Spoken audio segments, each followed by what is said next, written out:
Welcome and thanks for coming today. It's an honor to participate in such an important and timely discussion about mental health and criminal justice. A special thank you to the Sentencing Commission and the Sentencing Commission's Behavioral Health Subcommittee for highlighting the discussion. I'd also like to thank the UConn School of Law and the UConn School of Social Work, the School of Law for hosting the event, and the Social Work School for graduating me many years ago. I walked onto the West Hartford campus as one of the older ones in the room, not sure what I was getting into, and I am extremely grateful over the years to have done that and for the experience. It is a real treasure that we have this institution in our state. So thank you to Dean Nelson for your comments. They were particularly poignant to kind of the theme I was after today. You'll notice that she included everyone when she thanked the staff, right? Everyone that is involved in putting the day together. My name's Chris Burke. I'm Assistant Director of the Division of Forensic Services for the Department of Mental Health, and I'm also going to moderate this panel. I'm very excited. At this point, I would just ask and would like our panel to introduce themselves before we get into the discussion, then we'll circle back. We'll begin with Dana. Good morning, everyone. It's great to see so many familiar faces in the room and also new ones, and it's also very exciting to be part of this panel. My name is Dana Began. I work with Chris in the Department of Mental Health and Addiction Services. Unlike the program, I actually don't work in forensic services, but we work very closely together. Yet. Do you know something I don't know? So I'm actually the director of the Evidence-Based Practices and Grants Division, and our division oversees several different levels of care and programs statewide. One of those programs, a very important program, are our 18 adult mobile crisis teams. And we also oversee the implementation, along with our sister agency, the Department of Children and Families, the implementation of 988, which I'll be talking a little bit more about today as well. I've been with the department for 18 years. My 18-year anniversary is coming up at the end of this month. I started when I was 12, just so you all know. And I'm very excited to be with the department and to be on this panel today, so thank you. Hello, everyone. My name is Ryan Sims. I'm a recovery coach professional for Connecticut Community for Addiction Recovery. I'm a man in recovery myself, and I'm a man who has spent most of his life in prison. 1996 to 2021, I was incarcerated.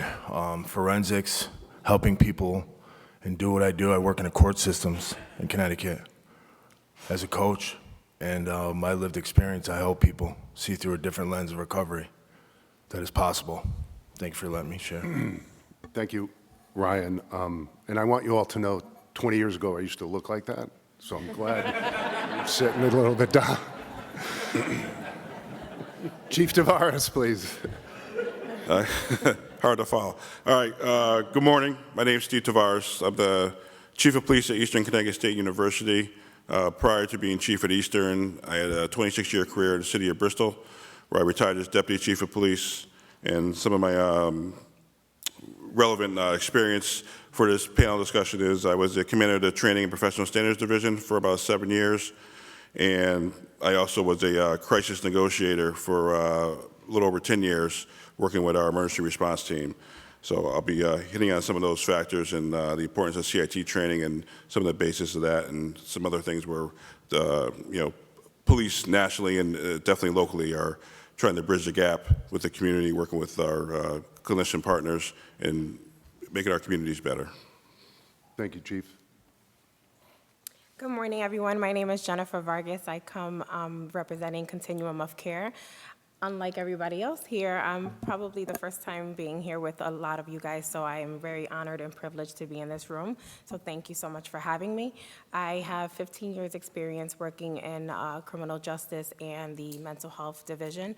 I oversee the crisis and respite programs at Continuum, in addition to our mobile crisis program that we'll be getting a little bit more into, which is what I'm also representing here today, Compass. And yeah, I'm excited to be here. Thank you so much. Thank you. Jen, do you mind introducing your colleague, the recovery Yes, specialist? the big guy I walked in with, Timothy Rafalco, is our case manager for our Compass program. He is also in recovery as well. Hopefully that was okay to share. Yes, he is, sorry, after I did it. He's a wealth of knowledge. He will introduce himself if he hasn't already, and thank you for coming. What's said in here stays in here. Don't worry about those cameras.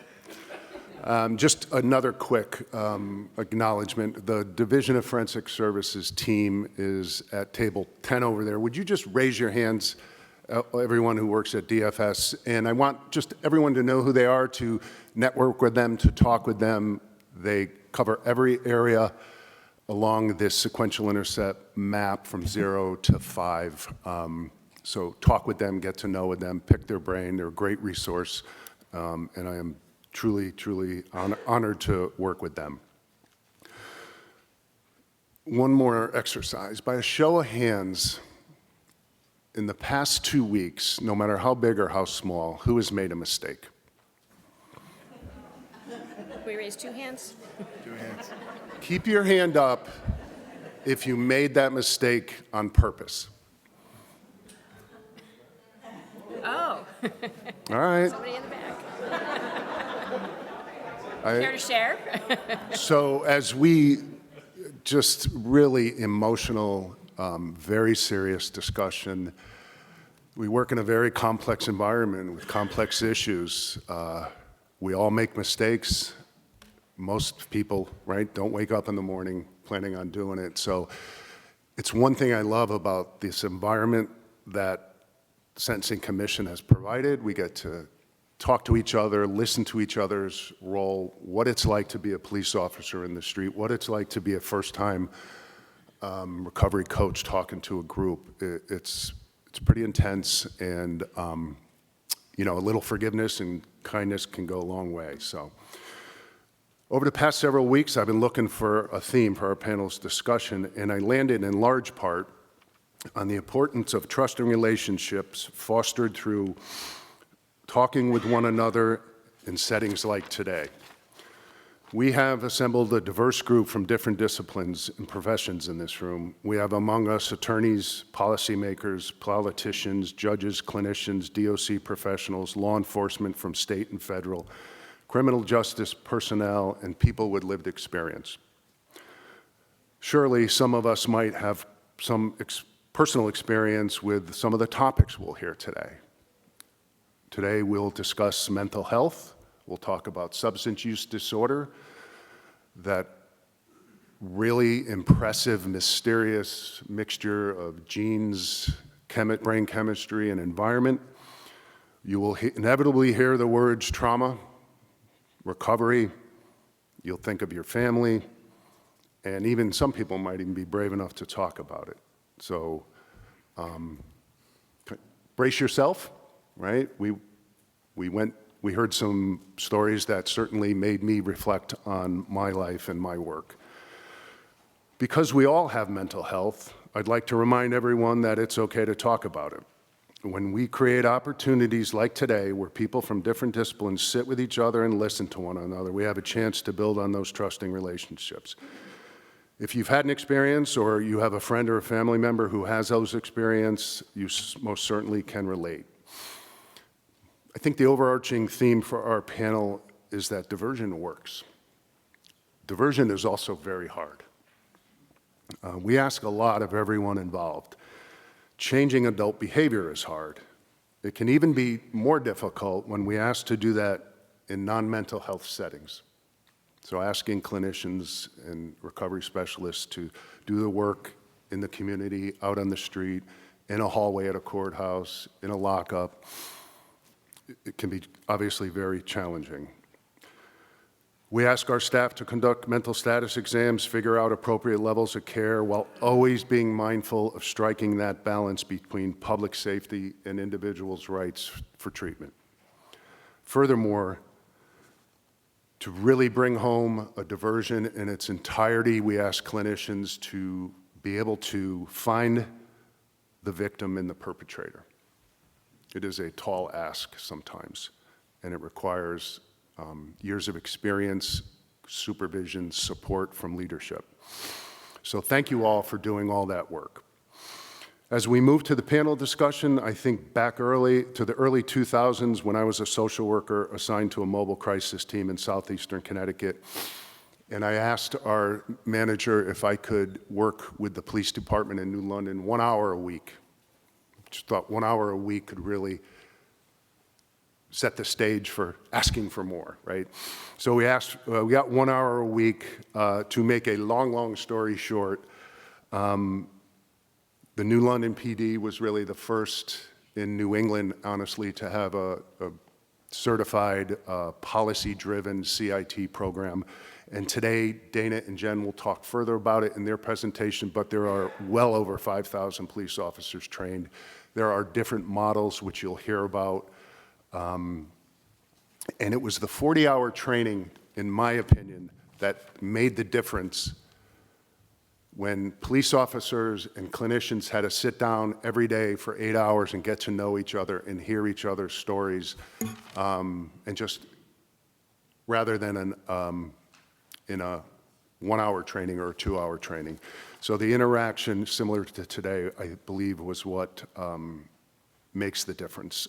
Also, I mentioned the Compass program that Jenn will talk about, the HEART program in Hartford, and unfortunately one of our officers couldn't make it today. He would have been happy to share about the mental health unit in New Britain PD. The bottom line is so many new models and ideas and energy have spawned out of what started many years ago. Similarly, we can do that with diversion and have. We're also lucky enough to have Ryan. Ryan mentioned he's a recovery coach who will discuss his experience and his journey that brought him here today. And I am not sure if we asked Ryan a few years ago, he thought he'd be sitting up here doing this, but here he is, and I am really happy to have him here and to promote the voice of those with lived experience. Ryan is a jail diversion recovery coach. We have 3 now in the state to cover all the courts. With a little luck, we'll be asking for more. No, I've already asked for him. With a little luck, we'll be getting more. Ryan will give us the ultimate view from the inside out, similar to Marisol's view, similar to any of us who have a perspective, who might have a family member who we've tried to get access to care, or who had to ask for help. It's an important view, and we have to consider it, I think, more and more as we want to really facilitate long-lasting change. We'll hear from Chief Tavares, who will discuss his proactive ideas in policing for the 21st century. And I can't tell you how far law enforcement has come, in my experience, when officers were chosen in the early 2000s to attend the first few CIT trainings. The captains would send those who needed the help most, like personal help. It wasn't about volunteering. There wasn't a ton of police officers volunteering. And now there's so many proactive departments doing so many creative things. I heard police officers on many occasions say, we need to get this person help. And conversely, and my industry needs to own this a little bit. I heard more than one social worker in my career say, that person needs to be locked up, really in the same scene, at the same site. Those things have really evaporated to a large extent. And it's because of days like today and the commitment from all the staff that is here. On a recent trip to Miami, several of us went down to review in depth the medical model. That's where I had the opportunity to meet some folks, a public defender, a criminal justice administrator, a couple of judges, policymakers.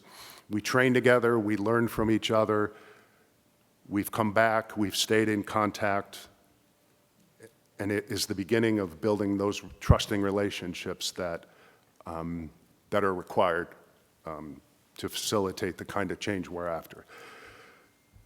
Whether you're looking at Miami, where Judge Leifman presides, or Los Angeles, across the country, where Judge Bianco leads his mental health courts, and everywhere in between, they all said the same thing. The peers were their secret sauce to success. That's their word. I kind of like the word, but I'm quoting them directly.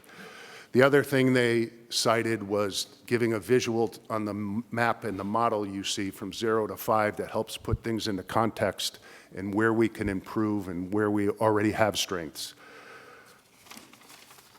My experience tells me that we really do not need to travel anywhere. In my opinion, Connecticut is poised because we have all the right ingredients to create a criminal justice system that intersects with mental health in a really fascinating way. We have judges who want to know about the new diversion programs, want to improve the existing ones. We have prosecutors on board developing their own programs. We have attorneys, both private and public, advocating strongly, as you just heard, to do better.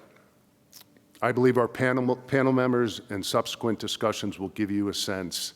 And I also believe that there isn't one of us up here will tell you that there isn't more to do, right? We know we have more to do. But at 0 intercept to 2, which is what we'll talk about today, I will turn it over to the panel, and if this works. So just, we focused on 0 to 2 because there's so much information. Obviously, it's our panel. These are just some of the programs. This is not an exhaustive list. This is an everything up here is an opportunity for a police officer, a family member, court personnel, social workers, treatment providers, private nonprofits to intervene. I will share some numbers in the next slide that speak to it, but I will just leave this up here to let it sink in, to kind of process it a little bit while the panel's talking. So I think at this point, we'll just work our way down from Dana through Ryan, the chief, and finally to Jenn, and have them talk about their experiences, where they, well, let me just leave it at that. You guys just have at it, and we'll keep the discussion going. Great. Thank you, Chris. Can everybody hear me okay? Yes. Okay, good. Typically, when I present or speak, I'm standing up, and this is very difficult for me because I'm Italian, and I like to move, and I talk with my hands, so sitting and presenting is tough for me, but I'll make the best of it. So I wanted to just talk kind of broadly about our crisis care continuum in Connecticut. So just to kind of set the stage a bit, obviously I work for the Department of Mental Health and Addiction Services, and in Connecticut we do have a dual mental health system that partners with our sister agency, the Department of Children and Families. So Department of Mental Health and Addiction Services serves adults for behavioral health support, and the Department of Children and Families serves youth. So the services that I'll be talking about today are for adults. However, we do work very closely with our sister agency, and many of the programs and supports are similar, and I have some familiarity with them. But just to kind of set the stage that this is services for adults. And what we're really working on as a nation in terms of crisis care are 3 main really important components to the crisis care system. And I'm going to talk about each one of these. But the first component is someone to talk to. The second component is someone to respond. And the third component is somewhere safe to go when you're in crisis. So in Connecticut, the first component, the someone to talk to, represents all of our crisis care lines and our call center and our crisis numbers that anyone can call anywhere in the state. And let me just see, so we're all social worky up here, and we like to interact with our audience and touchy-feely stuff. So show of hands, and clinicians, I know you already know this, but for non-clinicians, how many of you have heard of the National Suicide Prevention Lifeline? Fantastic. Okay, those of you that raised your hand, there was a number that was in existence. Do you know what that number was? Well, okay, you're a cheater. Of course I know you know that, Thomas. Did anybody in the back know the number? Okay. So long story short, the National Suicide Prevention Lifeline used to be an 800 number, and the number was 1-800-273-TALK. How many of you knew that? Raise your hand, other than Tom. Okay, not many show of hands. And that's a problem, right? Our National Suicide Prevention Lifeline was not well known in the nation, let alone in Connecticut. So a few years ago, back in actually 2020, there was federal legislation that was mandated for the entire nation to transition from an easy-to-remember 3-digit number. Anybody know what that new easy-to-remember 3-digit number is? Yes? 988. Say it out loud. Yes, awesome. Okay, great. So 988 is our new National Suicide Prevention Lifeline number. So that number is in existence. It went into effect in July of 2022. That was the official launch nationwide. Have no fear, 1-800-273-TALK is still in existence. It's still available. It will remain available, okay? Many people were used to calling that number, even though nobody else knew about it. And now they're both a National Suicide Prevention Lifeline, but we are now promoting 988 as the number to call for individuals who are experiencing a crisis. So in Connecticut, the United Way of Connecticut answers both 1-800-273-TALK and 988. We also, in Connecticut, have an adult crisis telephone intervention and options network, AKA the Action Line, that is available for folks to call. That number is 1-800-HOPE-135, another 800 number that's tough to remember. That's why we're tending to promote 988 nationwide. And the United Way also answers that number. A few years ago, was actually the height of COVID, the state implemented the Action Line for adults in crisis in the state of Connecticut to call, because what happened was we have 18 adult mobile crisis teams in the state of Connecticut, which meant that there were 18 different telephone numbers for people to call. And it all depended on where you were located in the state. If you were in New Britain, you called one number. If you were in New London, you called a different number.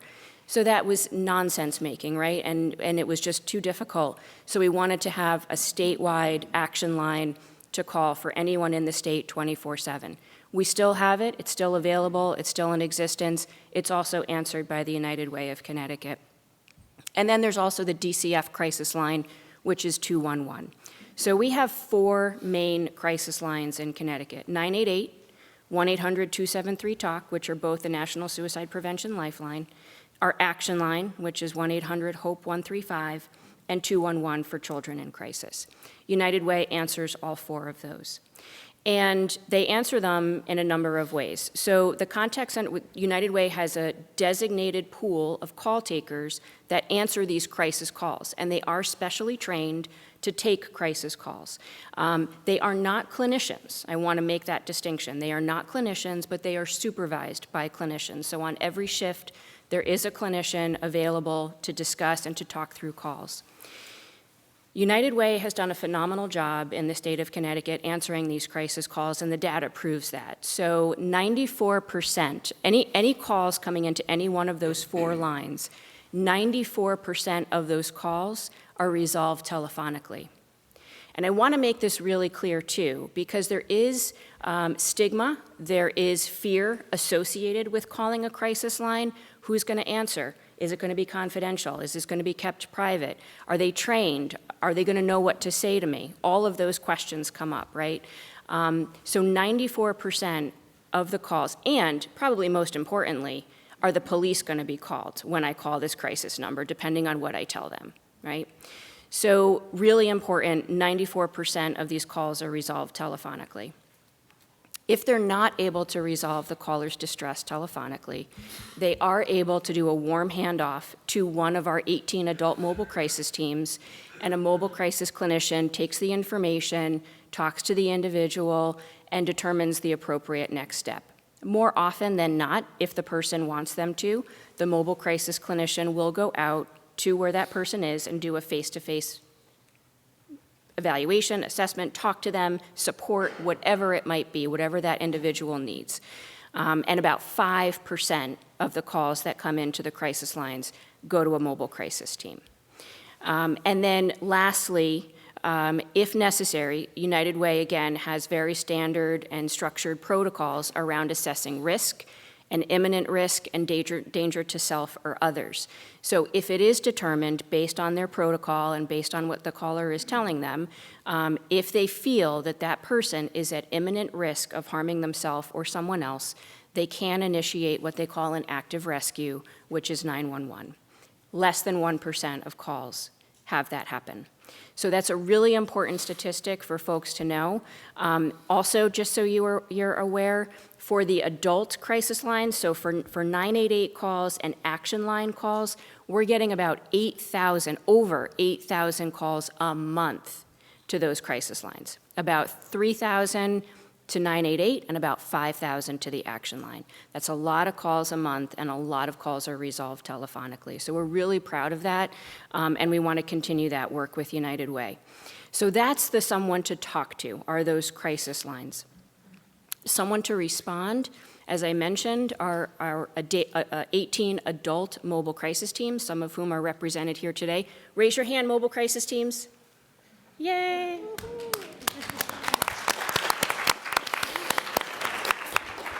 See, I told you, we're touchy-feely, we're, you know. She's touchy-feely. Let's get that straight. So our 18 adult mobile crisis teams are located throughout the state. They cover the entire state, and they're available to respond. We are in the process of working towards having our mobile crisis teams available 24/7. So we have 10 mobile crisis teams that are private nonprofit funded by DEMIS, and 8 are state operated. Our private nonprofit mobile crisis teams are all at the point where they are available 24/7. As you all can imagine, in the state, in every industry, we're having a significant challenge with hiring and staffing shortages. We're no stranger to that on our mobile crisis teams, but fortunately, we are getting closer and closer to being able to operate 24/7 statewide. I would say right now we're at about 80% of our mobile crisis teams are operating at 24/7, and we're still working to get to that goal of 24/7. DCF has mobile crisis teams as well. They have separate mobile crisis teams. They are operating at 24/7. And obviously, who else responds? Our law enforcement, right? Law enforcement also responds. And sometimes there's that co-response. Sometimes mobile crisis responds along with our law enforcement. And I have to say, we are very fortunate in Connecticut that we do have good working relationships. Our mobile crisis teams have good working relationships with law enforcement. There's a lot of collaboration going on. There's a lot of co-response. Police are starting to have a really better understanding of the work that clinicians do and vice versa. And so we're really fortunate to have that partnership. As Chris mentioned, DEMIS also contracts with the Connecticut Alliance to Benefit Law Enforcement. They provide all of our crisis intervention team training for law enforcement statewide. They are a phenomenal asset. 96% of our police departments, and I think that 4% are like those resident trooper places that, you know, are difficult to get into, but 96% of our police departments have CIT trained officers. And Cable is offering trainings pretty much every month. The trainings are always packed. There's always a wait list. So police departments are definitely sending officers to be trained. And Cable is very open and willing to allow other individuals into those trainings as well. They allow campus security personnel. They allow corrections. They have our social workers, our mobile crisis clinicians in those trainings, and the co-learning is just phenomenal. So they do a great job with that. So the someone to respond, we do have a very robust system, and it's really crucial to that intercept zero of diverting from incarceration, right? And then last but not least is the somewhere safe to go. And let's be real, there's not a lot of somewhere safes to go, right, when a person is in crisis. There's the emergency department, there's jail, as we've heard and talked about, right? But we are really working towards broadening the options for alternatives to the emergency department and really making sure that we have those somewhere safe to go places. We are in the process, DEMAS is in the process of working on implementing a 23-hour crisis stabilization unit. For those of you that aren't familiar, a 23-hour crisis stabilization unit is very similar to an emergency department, but it's not. It's not in a hospital, it's not an emergency department. It's a place for someone who is experiencing a crisis to go and to de-escalate and to receive support and services and just whatever it is that they need in a non-hospital, in a non-emergency department setting. It's available 24/7, but it's called 23 hours because the stay is typically less than 24 hours. The stay is typically anywhere from 4 hours to 9 hours, depending on the individual, depending on how long it takes them to, feel comfortable again. And then they're supported back out into the community. So we're very fortunate to be working on that. We are also working on a peer respite. And for those of you who aren't familiar with what a peer respite is, peer respites are run and operated by individuals with lived experience. And it's a longer-term stay for individuals in crisis, anywhere from a few days to up to a week or so, again, depending on the needs of the individual. It's a home-like environment. It's literally a house. And individuals who are experiencing crisis can go there, stay anywhere from a few days to a week, receive support from other individuals with lived experience who share, their experiences and help support them through their distress. And that's also something that we're working on establishing in Connecticut in the very near future. So that's our crisis continuum, very broadly, 30,000-foot overview. So I will pass it on to Ryan. Thank you.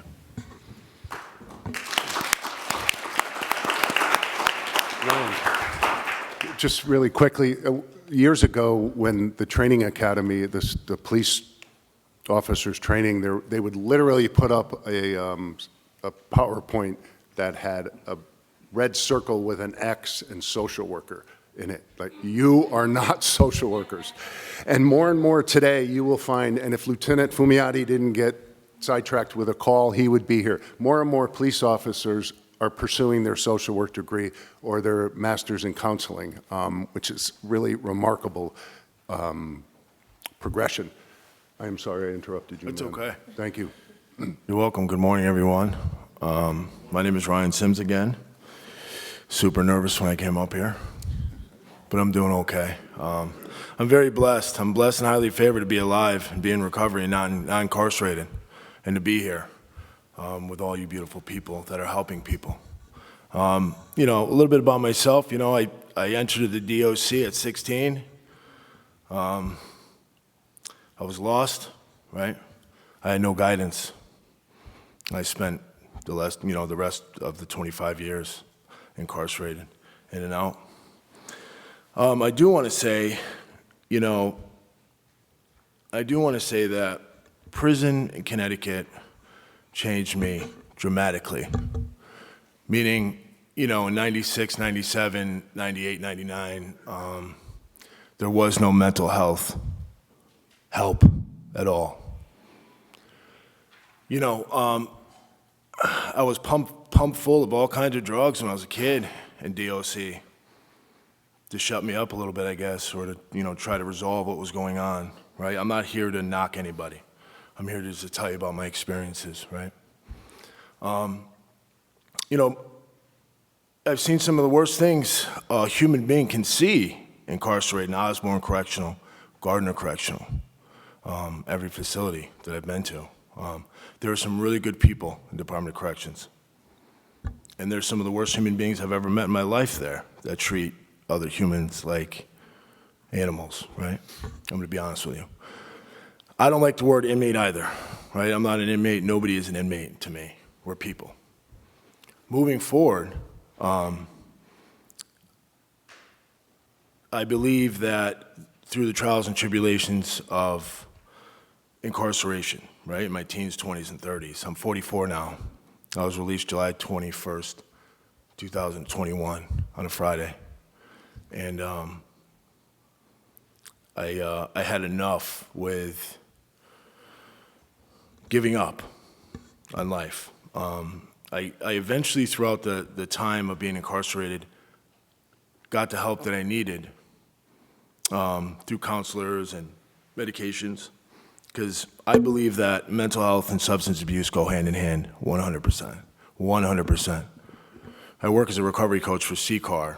I work in the jail diversion program. I work in the courts with the same people, some of the same people that sentenced me years ago, asking me, how can I help with this pandemic, the fentanyl, the xylazine, everything that's going on in this world today, right? All that time, all those experiences weren't a waste, right? I don't believe at all that I wasted any time. I believe that God put me through all those trials and tribulations to place me exactly where I am today, to help other individuals. You know, I have a twin brother. We both grew up on a farm in Newington, and I wanted to play pro ball. I didn't want to put a needle in my arm or drink or do the rest of my life in prison, or most of it. I believe today, listening to the panel before and the beautiful people that were sharing, the state of Connecticut needs, in my opinion, so much more support when it comes to mental health, help, and substance abuse, in Connecticut. The money needs to be diverted, I believe, into those fields, right, into those areas. I don't know how many, maybe somebody can answer this question for me. How many people are incarcerated in Connecticut? Does anybody know that right now? At this moment, does anybody know how many people are incarcerated? 10,000, 9,000 people. In 1997, there was almost 30,000 people incarcerated in Connecticut. So I believe that we're doing something right if there's 10,000 people today, right? I don't want to ramble on about things like that. I want to talk about jail diversion also. This is my first time talking in front of anybody like this. I'll tell you the truth. You know, a lot of people in here probably sentenced me, or I was on parole with them, or, I'm going to be honest with you. But it's okay, because I have love in my heart today to help people and help other people. So when I came home, other people saw in me something, that lived experience. I breathed it, I smelled it, I tasted it for a long time. And it's through the grace of God in recovery and other people that were around me who loved me and showed me, Ryan, you don't have to be 243-881 anymore, right? You don't have to use drugs anymore. You don't have to do any of that stuff anymore. You don't have to wear tans anymore. There was a point in time in Osborne Correctional where I said to myself in the mirror, you're going to spend the rest of your life in here, and it's okay.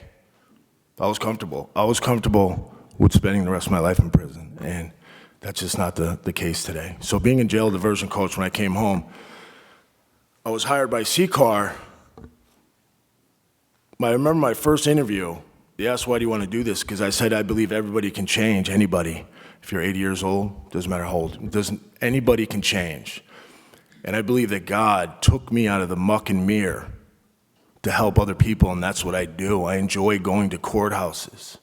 It's a passion of mine to help other people who consistently get arrested for the same thing, not getting the help that they need, the mental health services, the addiction services, right? Just the love and help that they need, so they go right back to the Department of Corrections.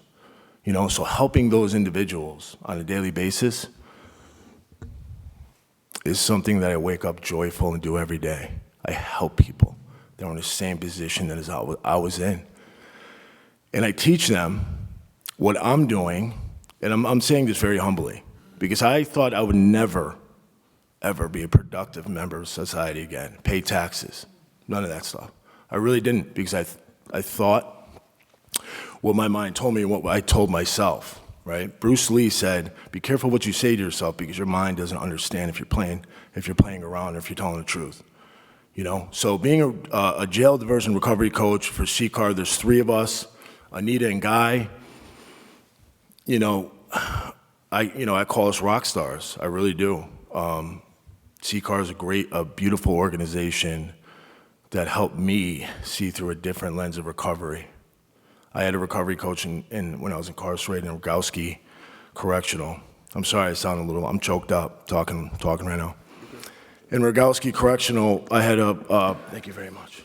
Thank you very much. I had a recovery coach. Her name is Melissa McGee. She's my program director now. And, she showed me that compassion and that love, and that, I knew she had some lived experience. The people that don't have lived experience, you still have so much to give, right? Doesn't matter if you've been in jail or not, trust me. I've learned so much from people that have never stepped foot in a prison cell. She also saw something in me at that time in that dark, dismal place that I couldn't, and she helped me, and that's what I'm doing now, right? And I thank God for that opportunity. I really do, every day in recovery. I'll kind of close with this. So CCAR has 70 coaches. We're in 32, every hospital, there's a coach in Connecticut. There's 32 hospitals. We're in every hospital. We are in Enfield, Hartford. We are at 101 Lafayette, Community Court.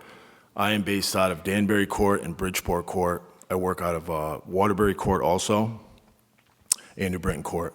This is where all of the coaches, the 2 other coaches and myself, go to and help people. And it's spreading and it's spreading and it's spreading. I do want to say this, the importance of peer support. Excuse me. The importance of peer support is, it's life or death. When I go to, when I meet an individual at a courthouse, and I let them know, I've been there right where you are, right? Let's go have a cup of coffee. When these individuals get arrested for whatever they get arrested for, right? And they need help, when they step out from a promise to appear in court, and they're addicted to carfentanil, or whatever they're addicted to, right? Or they're suffering from mental health issues, right? It's imperative for a coach, and I'll say it again, it's imperative for a coach to meet that individual right where they are. So I'll share a little experience in 101 Lafayette Street. I wasn't ready to stop using drugs or alcohol. This is years ago. And I remember walking out of courthouse, right? Wanting to go left to the drug dealer. That's where I wanted to go, but I also didn't want to do this anymore. I was tired, but I didn't have that support right there for somebody to say, hey, Ryan, let's go get a coffee, man. You hungry? Let's just have a conversation. It starts with a conversation, that's all. It's very important for peer support, recovery coaches in Connecticut. Lived experience in one way or another. And I thank you for letting me share. Thank you.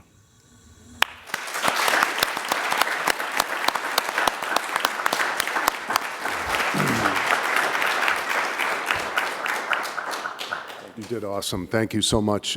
Just a quick note. Just a shout out to Commissioner Quiros, who allowed recovery coaches into DOC. Thank you, sir.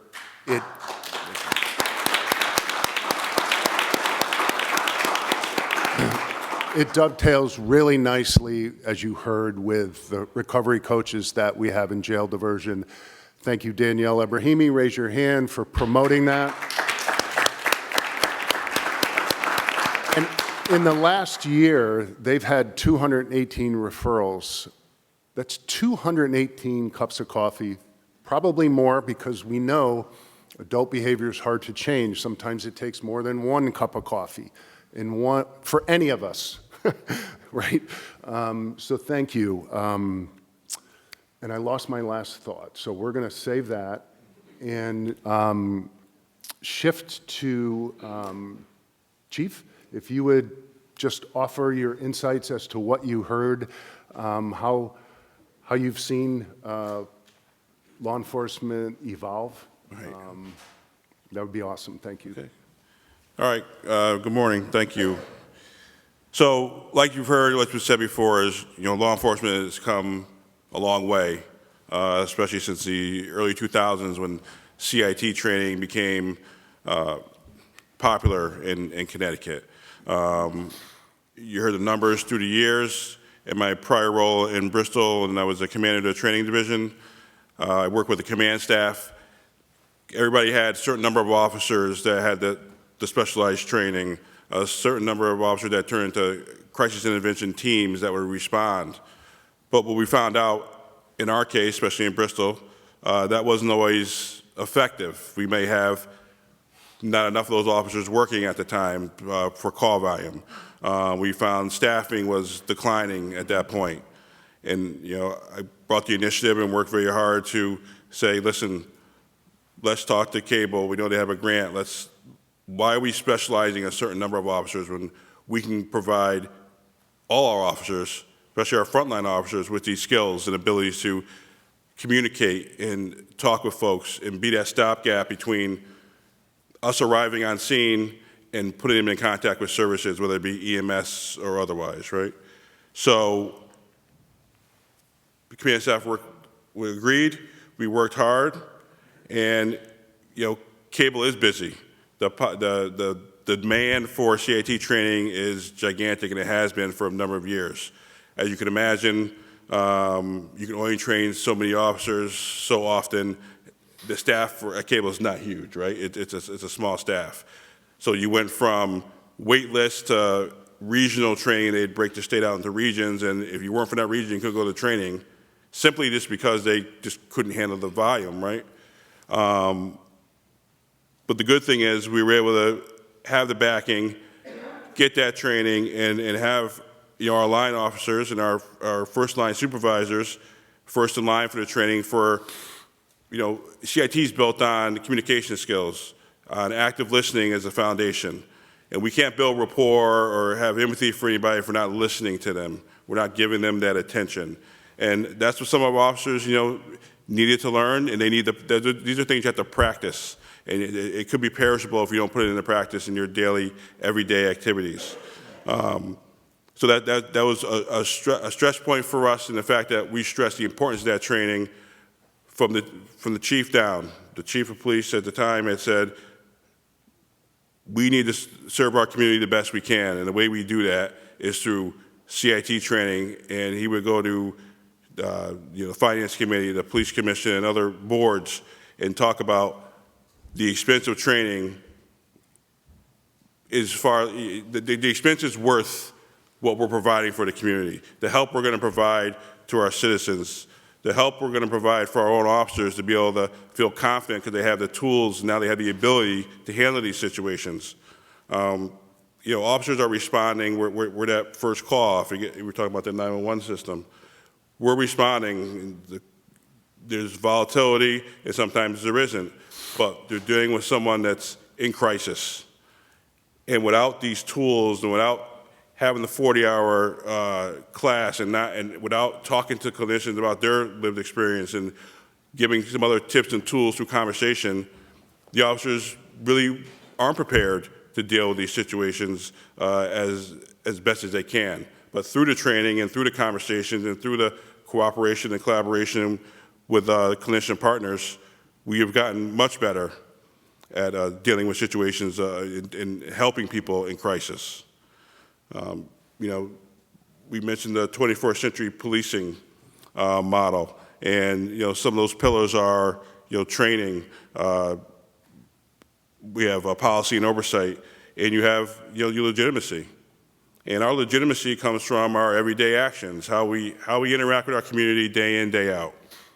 And employing the workings and the methodologies of CIT training and the strong emphasis on communication and how to communicate effectively really helps bolster and strengthen our legitimacy within our community, because people know that we've taken the steps and they're demonstrating our ability to communicate, to slow situations down, to really have a genuine interest in helping someone in crisis and putting them in contact with the services that they need. I can tell you when I retired from the city of Bristol, which was 2021, nearly every officer was CIT trained. So that was a tremendous accomplishment, and that's a difficult task, and that takes dedication and it takes commitment to that process to make that happen. Where I'm currently at now at Eastern Connecticut State University, nearly all our officers came to us. A lot of people have transferred after their first career, have came to us CIT trained. And as you can imagine, in a university setting, COVID has had a significant impact on our young people and the students, faculty and staff to be included in that. And we are employing the skill set of CIT every day. We work well with our counseling service on campus, mobile crisis in the area. Those things are important, and it's in the forefront for us every day. And we need people to know, and our goal is to have the police department, the police officers, the people you see in uniform every day as a resource, as an arm of help, opposed to something different than that. And the way we accomplish that and do that is, again, how we present ourselves and how we talk to people and how we deal with situations of crisis every day. Because it's not just you and someone in the crisis, it's others that see and how people report of how you react to that. And we are really diligent and take our time and stay culturally aware of what we need to know, and we really connect and are members of the community so we can understand what our community is feeling, what their perspectives are. Maybe some of your children or loved ones do attend Connecticut State University, and they may come to campus with a different perception of law enforcement or police than we would like them to have, right? We would like positive, but that's not the reality. And going out there and communicating and being open and having discussions makes it better and makes it a little bit easier for us to make a connection and have that rapport when that person needs help when they're in crisis. So that's not even a goal, that's a standard that we have every day in our interactions. Also, while I was in Bristol, in the wake of, right after wake of George Floyd, I was able to bring another initiative forward where we entered into a collaborative style relationship with a crisis licensed clinical social worker. So that licensed clinical social worker would come to our police department 3 or 4 days a week, different times, but not only would the social worker be in the police department, but that social worker would ride with officers. They would respond to calls with officers, and following those calls, that social worker would conduct follow-ups with the people that they saw on the road, and it was a highly successful program. It definitely helped our police officers learn much more. It bridged our gap with the community because, we did things to make it clear that this clinician was not a police officer, didn't have the duties of a police officer. They were truly there to help you and assist you, and that police officer with them is more times than not a chauffeur, so to speak. And it was received really well in the department. The officers, at points couldn't believe we hadn't done this before. And the implementation of social workers and working with law enforcement is very helpful, and it's transformative, I think, for what we can do and will do in the future in our communities to help people in crisis. I think it's something that's growing, and programs that are being well accepted throughout the time here, and they've really proven to be fruitful for everyone because it really gives us the ability to do what we want to do. We don't want to put people on holding or put people in jail for lack of somewhere else to go. We want to be able to put them in contact with services and hopefully put them in contact with people and programs that can help further their lives. So until recently, we really didn't have a lot of those options. But the CIT training, the partnership with social workers, working with police departments, mobile crisis, who I know the mobile crisis clinicians work very hard. There's never a lack of work, and we appreciate them being out there and willing to partner with us.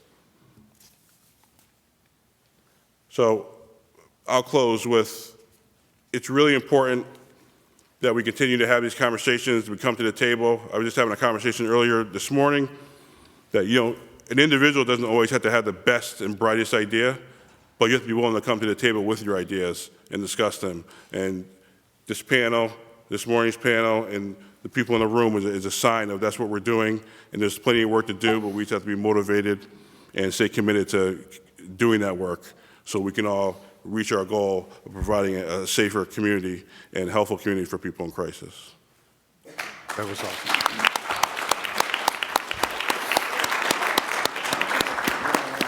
Thank you, Chief. One of the frustrating things about providing crisis work, crisis intervention, is we can't share with you the times we prevented a crisis.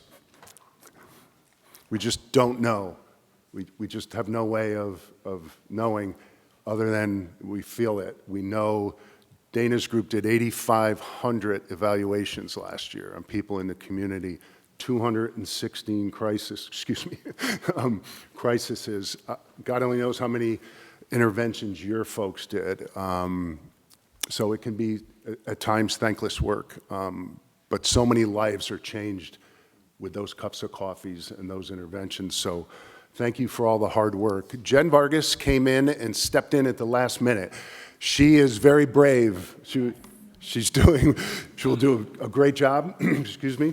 I am excited about all the programs that have spawned out of in the last 5-10 years, perhaps, in the state, beyond the traditional model that Dana was talking about. A lot of great ideas, and I am really super excited to hear about it.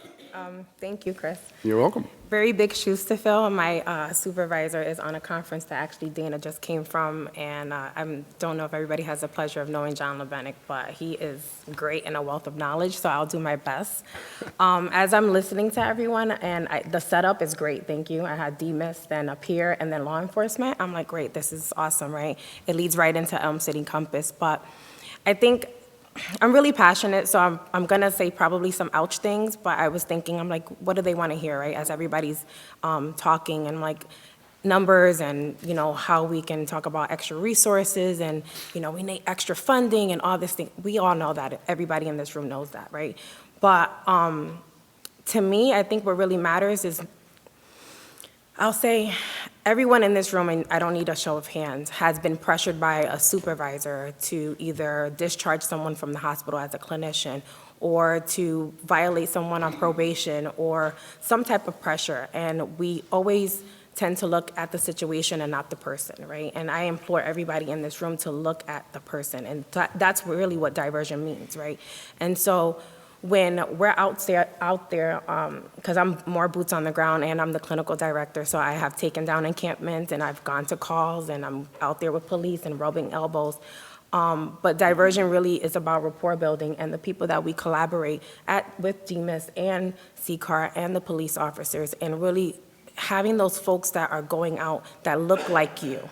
Right, and I can't even, I wish Tim was up here as well, but going out with a peer and a social worker to a scene, as opposed to having police there, nothing wrong with police, I love you guys.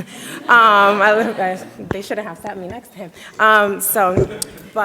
Going out and seeing someone that looks like you from your neighborhood, and then they can talk about, hey, I slept under a bridge, or I understand what it is to have anxiety or a mood disorder, or, I'm off my meds, I haven't had my methadone, I don't know where to go, I've been on the run for a few days now, what does that look like? And I think that's the secret to the sauce that Chris talked about earlier. I do think that our peers are the secret to the sauce in conjunction with the clinicians, because we go to school and we get these degrees and it's great, but then what are we doing with that, right? And are we really treating the person and attacking what that looks like? Our Elm City Compass program it stands for Compassionate Allies Serving Our Streets. And I don't know, by a show of hands, who has heard of Compass? Oh, cool. All right, great. So that makes it a little bit easier. So we started a year ago. It was in response to the George Floyd murder. and they wanted more of a civilian response to go out into the community. And it's great to have police, but they wanted a little different. And so we collaborated with other stakeholders from the city of New Haven, Yale Consultation Center, which they were here as well, our first responders, and the city of New Haven. Our partnerships with them are invaluable. And so on the flip side, when I look at 0 to 5, we have an opportunity at any given point to divert, right?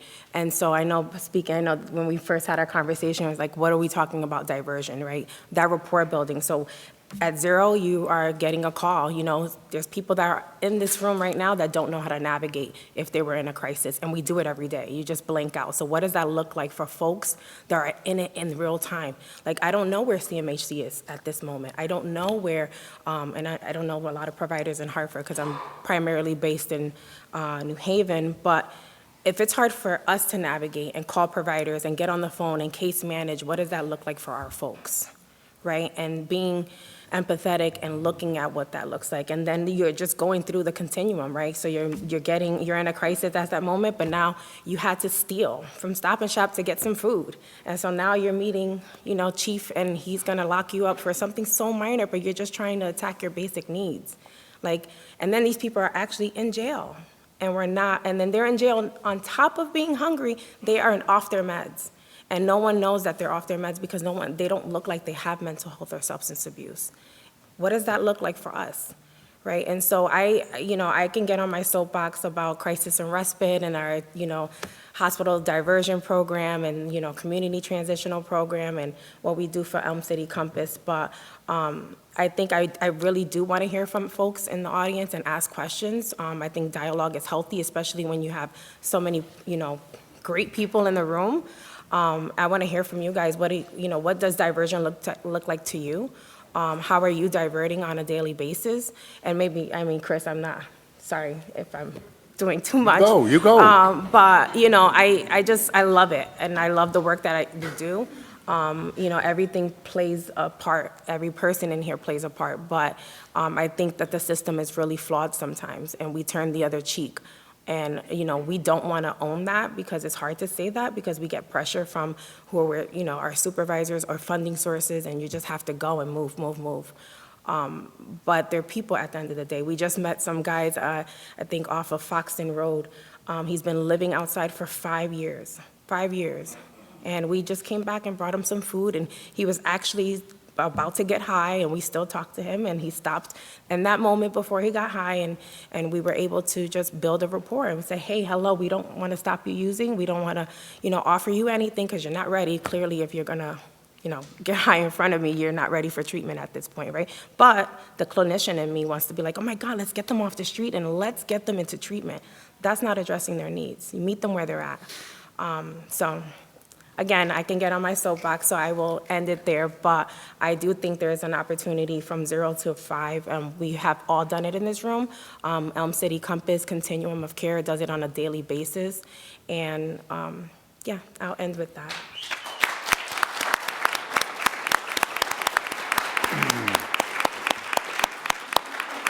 So I think, thank you. Sorry. You nailed it. You nailed it. You knew you would. So the remainder of the time, we would like to certainly field some questions, observations. I'm ready to call. I believe she had her hand up first. Good morning. So I'm looking at this chart and I'm asking the panel, well, first, Ryan, I see you. Appreciate you. I'll talk to you later about something in reference to CCAR, something separately.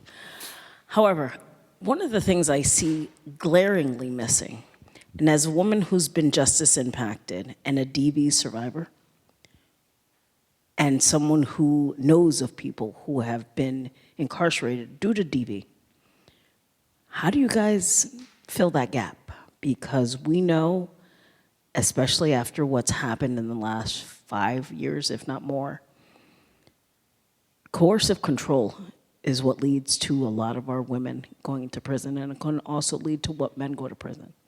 So how do you guys handle that, and how are you doing diversionary tactics on that? Did you say DV? Domestic violence, Yeah, yes. so there. Because I'm looking at the chart and I see nothing. Can I see- It's can I- very small, I can't read that. I'm just looking to see if so I mentioned earlier, under Intercept 2, if the domestic violence education program is not on there, it's embedded in the court, they have a diversionary program for it. So it was just, like I mentioned, that wasn't an exhaustive list. So in 2021, Jennifer's Law went into effect for coercive control. Here's where one of my problems is. The implementation practice is rather slow. And the reason I say this is because I got divorced last year. My ex-husband was emotionally abusing me. He used the fact that I was formerly incarcerated, called my probation officer, almost had my probation violated twice. They came to my house multiple times. We need those who are dealing with mental health and everything in the courts and social workers to really be aware of the legislative actions and information that's out there, because not having that information impacts those with mental health, substance abuse, and those who have the combination of the three heavily. I almost went back to prison because of the fact that they didn't believe me, Right. and I had a record. Thank you. Thank you very much. First, amazing panel. Thank you all for sharing your points of view and your experience and your lived experience. And I want to do a shout out to Dana, because we work as an organization very closely with Demas, and very impressed with the directions you're going in, and just continue to do the good work. My question is for Jenn. Yes. With the Compass program. It's relatively new. I think it's extraordinary, Thank you. long overdue. What would you say is your biggest challenge right now? I hate to say this. Initially, it was community buy-in and police buy-in, but now they have seen there's a need, and we're saving them time. And most police organizations across the country are short-staffed. So initially, it was that. Now that we're in the swing of things and everyone is on board, I would say resources. There's a lack of beds. I know everyone in this room is going to say that, right? There's a lack of beds. There's a lack of places to put people. We're on the cusp of the winter. Warming shelters are overflowing. We're waiting for other programs to open up. We have the rest center hopefully opening up soon. Continuum just is about to close on an emergency housing program, so that'll help alleviate, but it's just a bigger system. Homelessness is not going to end overnight, and we just have a lack of putting people places. I actually got a call from one of my staff last night. We had to purchase a hotel room for a young lady that had nowhere to go. There was, we tried to call in a bunch of favors, and there was nothing we can do. There was no places for her to go, and, but that's not something that's going to be the standard, but it's going to be something that we have to overcome, and I anticipate over the next 6 months, while it's still a little cold, that, finding resources for folks and getting them out of the elements is going to be a really difficult task. Good afternoon. Thank you so much for the work that you're doing. My question is about how natural supports may be incorporated in strategies for supporting the individuals during crisis and all of that. So how are you incorporating family members, parents, friends, folks who can be positive allies as that individual is going through this?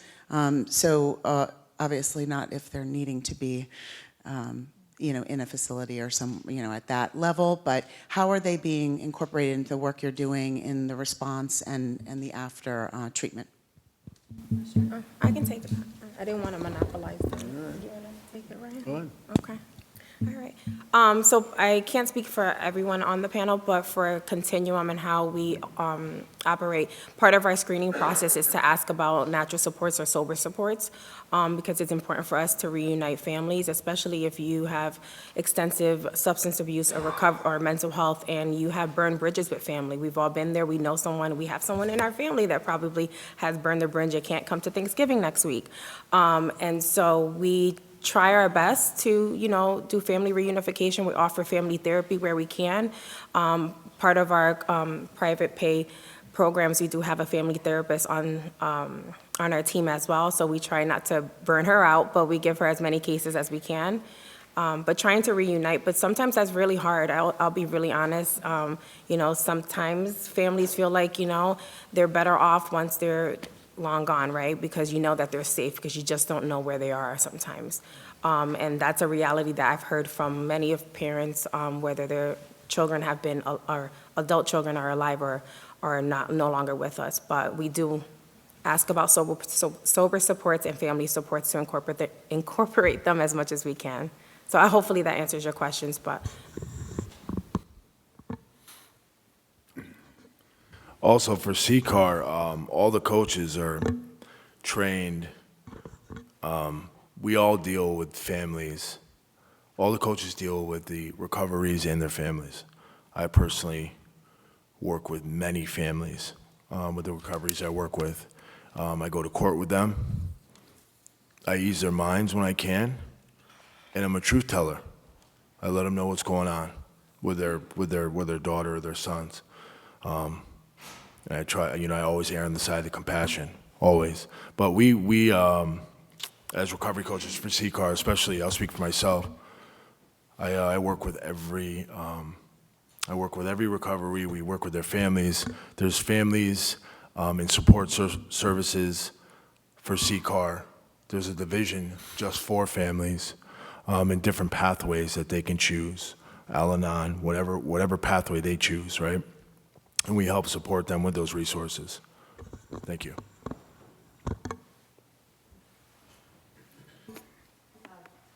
I'm Susan Johnson, State Rep for Wyndham, and I just want to thank the panel so much for all the information they're providing. One of the questions that I have has to do with the, when you were doing the introductory remarks about the Miami program. I was with the Milbank Foundation in Miami talking with a judge that helped create that program, and I thought it was a great diversionary program.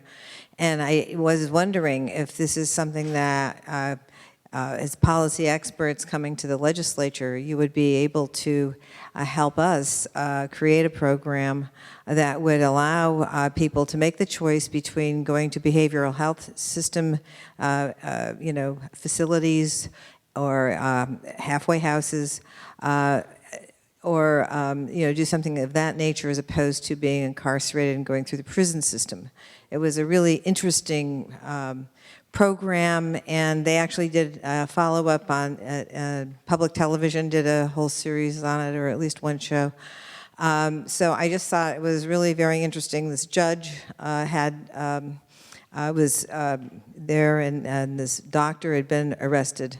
He had neurological problems, and there was a trigger in the remarks from the judge that caused this doctor to actually go into a schizophrenic way for approximately 4 years because of the difficulty this person had, who was really brilliant and everything, but nevertheless was in this circumstance, which created this opportunity for the judge to create this program in Miami. I just wanted to know, you had mentioned that, and I wondered if you could follow up a little bit on your remarks there. So yes, I'm familiar with the same story. They shared that. It's a very impressive program they developed that took about 20 years to get to where they are. It took a lot of money. They stuck with it. I think when we came back, Miami and Connecticut, right, very different environments, different structure of the court systems. I do think part of our work with the Sentencing Commission, and perhaps after the panel, you can have more dialogue with folks around the policy piece. We're chipping away at creating the best system we can for our state.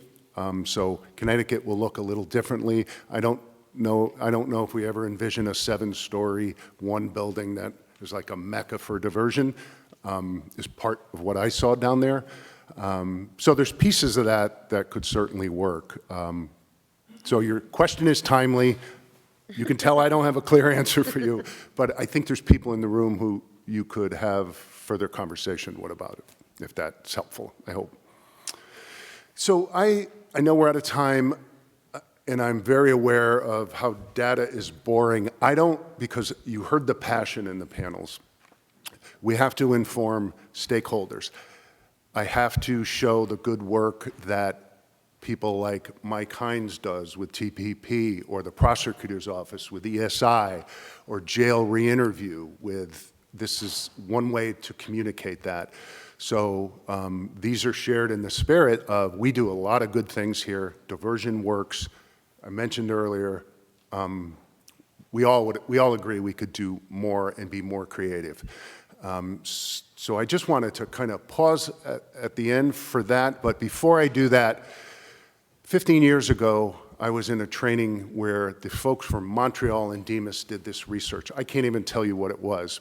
But in the room, they were talking, and I didn't know Dr. Norco then, but the person up on the stage asked, if you've asked for help, stand up. And so this towering figure is a few tables away from me, and a lot of the room stood up, and he did too. I didn't stand up. We can have a conversation about why I didn't feel confident enough to stand up. So that was one of the first times I met Dr. Norco. Subsequently, the last almost 4 years, I've had the honor to work under his supervision, and he's given so much to the state. So I just wanted to thank you. Thank you to the panel. Awesome work, so committed. Thanks.